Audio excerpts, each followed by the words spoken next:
oldest cultural institution in the South and the third oldest library in the United States. It was established in 1748 by 19 young men who wanted to keep up with cultural, intellectual thought from Europe, and so they established the Library Society. My goal a year ago, when I became the executive director, was to take the Library Society back to its roots, to revitalize that energy and the young professional group. And I was lucky to have two angels fall into my lap. Laura Ball, who came up with the idea of doing a concert series, the second of which was last Thursday, Beatles, Bach, and Beer, to a sellout audience. And then the second person last spring was Caroline von Natusius, who came in and said she had decided she wanted to get involved with some cultural institutions in Charleston, that when she was in London, she had done a lecture series during lunch, and would I be willing to let her organize that? I mean, you cannot imagine how happy I've been ever since. And she's had people joining the Library Society after experiencing what she has put together, and she's going to have Series 2 starting after Christmas. If you are not a member of the Library Society, I encourage you, I plead with you to get involved, to join us. It's an incredible institution. But I know that one of her goals is to keep it to an hour, and so I'm going to turn it over to Caroline. My goodness, this is amazing. This is the fullest we've had the Library Society. And it's wonderful to see so many familiar faces. It feels as if we've been doing this for years now. In fact, this is only the third time. I have a couple of quick thank yous before we start. I hope you've enjoyed the delicious sandwiches by Evo, extra virgin oven from North Charleston. They make the freshest food. I tried to contact the chef yesterday, and he was out on a farm locally choosing the day's ingredients. And it's really worth the trip to charming Park Circle in North Charleston. One person's already made that trip today, that's Stacey McCormick. Thank you very much, Stacey, for introducing us to Evo and getting the lunch, fetching the lunch. I'd also like to thank Thibaut Fagant, who has very kindly agreed to film today. He's a bit of a Renaissance man, but one of his talents is filmmaking. So we're delighted that he's helping us up here at Wide Angle. As Anne was saying, the aim of Wide Angle is to provide a stimulating tonic in your lunch hour in the middle of a busy Charleston day. We hope that Wide Angle lunches will transport us to other places, away from our professional and personal concerns, connect us to the diversity and colour of the world outside, and inspire an interest in new issues and ideas. So far we've travelled from Sweden to Berlin, Washington DC to Louisiana. Next week we'll be in Turkey, thinking about that country's relationship with the West. Our speaker for next week is here, Jeffrey Van Orden. But we also, here at the Library Society, appreciate the richness of what we have around us here in Charleston. In this beautiful building, which has been completely transformed by Anne Cleveland and her team, we tread literally and figuratively in the footsteps of our forebears as members and patrons of this society over more than 250 years.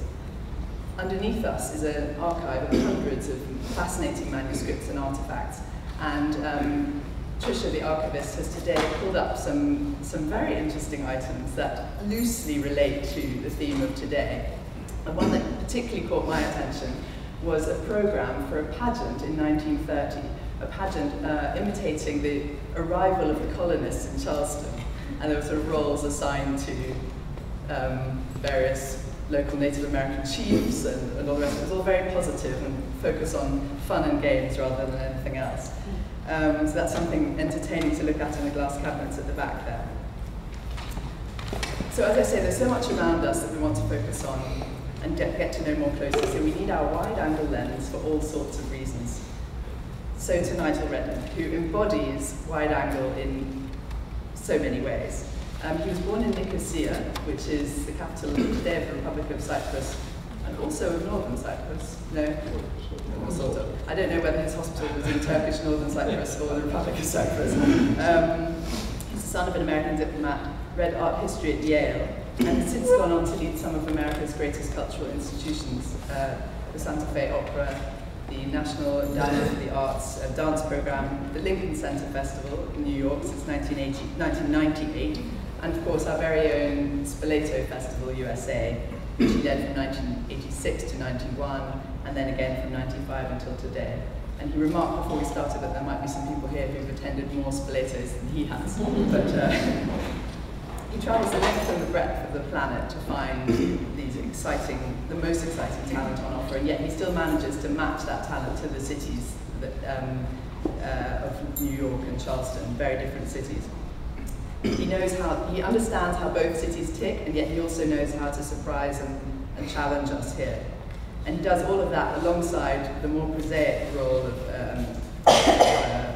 managing director, fundraising, financial administration, union negotiations, marketing, etc., etc. I cannot really think of another person on the planet right now who has the breadth and depth of Nigel's understanding of the global cultural scene. So please, join me in welcoming Nigel today.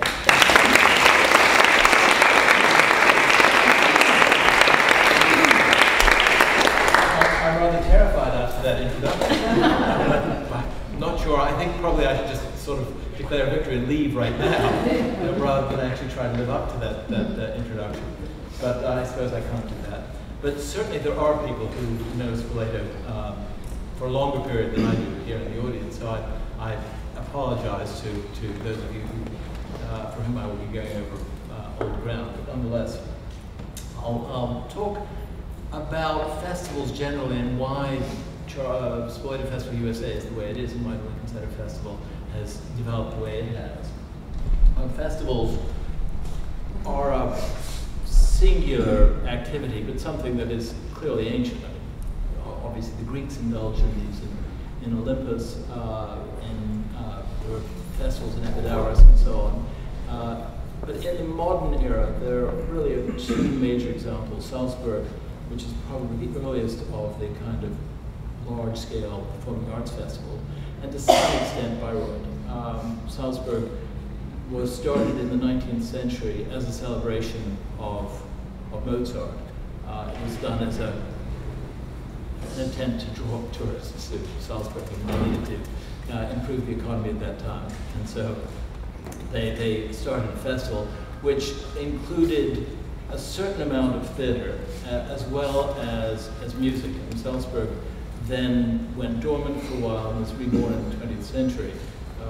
And it has really been the example of what festivals should be. It was built around a favorite son. It was built around some kind of theme. There was an obviousness to how that Mozart would in some ways be at the center of what Salzburg did.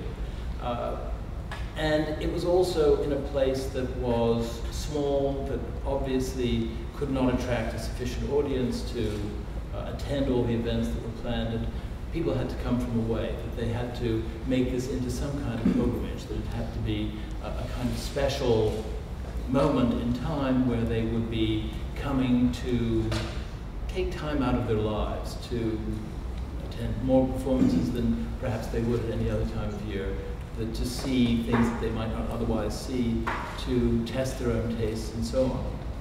And that very much was the concept behind the founding of the Festival of Two Worlds in Spoleto, Italy, from which Spoleto Festival USA derives.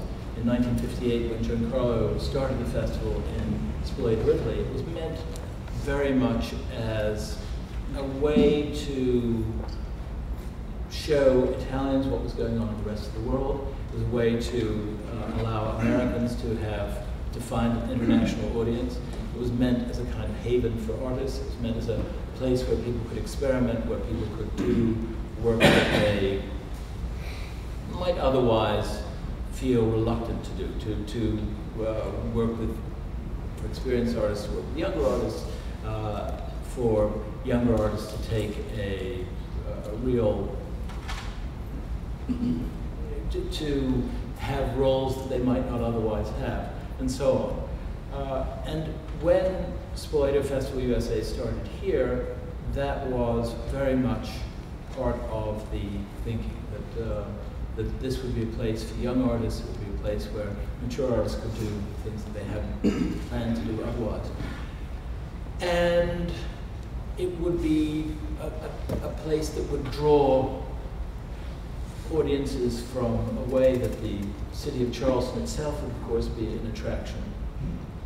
And that it would be an opportunity for people to take time out of their lives to come and see more performances than they would at any other time of year.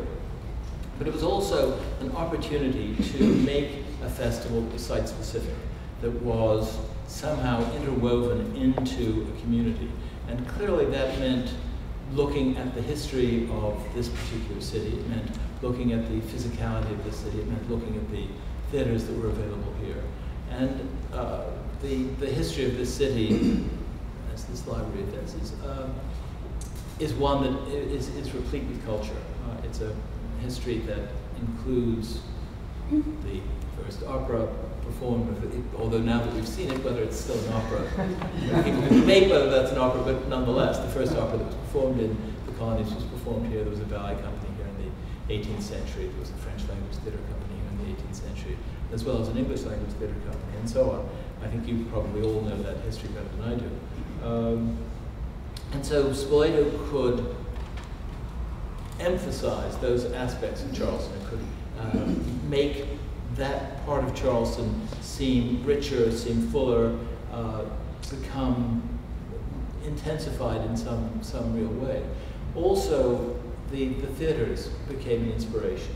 Clearly, the Dock Street is an extraordinary theater, inspired as it was by English Regency theaters. I mean, it is truly one of the best theaters in the country of its size. It's an extraordinary place. It's a theater that calls for certain kinds of performances. And it's obviously a place where Mozart would have felt pretty much at home, where many drawing room comedies of the 19th century and the 20th century clearly find a wonderful location. It's a place where you can also challenge the context and do things that in some ways call attention to the context by differing from it, by doing a contemporary play and so on. The other theaters in town, some of the other theaters in town are really also wonderful. Certainly the Cistern is not a theater, but is something that conjures up a certain kind of performance. It conjures up images of the South. It conjures up an opportunity to do an open-air performance in a way that few other places would. And there are then the audience. And the audience for the festival is drawn from around the country, and therefore there isn't necessarily a context for most of the audience. I mean, that's not true for those of you here who really do have the context. But for many of our audience members who come once, twice, we get to create a context. We get to create the entire spectrum of what it is they see. They don't come knowing that last week a symphony orchestra performed here or a dance company performed there. They come not really knowing what the context of Charleston is beyond the sort of the beauty of the houses, the wonderful body of the location and so on. And the reason that I went on about that is because the Lincoln Center Festival is rather different. The Lincoln Center Festival really calls all of that into question, which is why I love having both festivals, why I love being involved with both festivals. The Lincoln Center Festival started in 1996 for practical reasons. It was started to animate the plaza at Lincoln Center during the summer. The New York City Opera had a season of musicals for a 5 or 6 week period during the summer for 5 years. When the grant that supported those musicals ran out, the State Theater was dark.